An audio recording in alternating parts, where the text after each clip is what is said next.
In this lesson, we will see together the prepositions and more precisely, au bout de.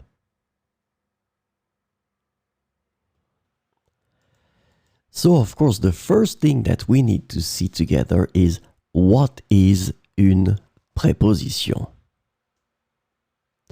Well, a preposition is an invariable word which brings two words together.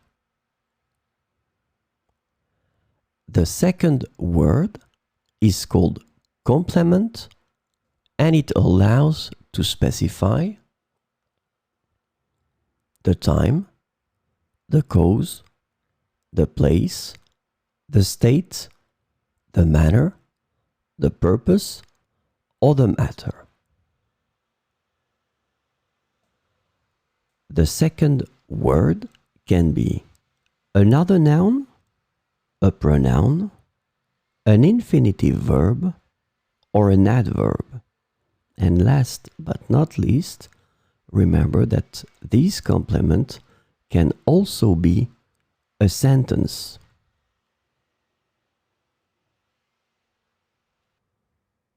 So, this lesson is about au bout de, and the preposition au bout de can be translated into at the end of, after, within, by the end of, and once in English.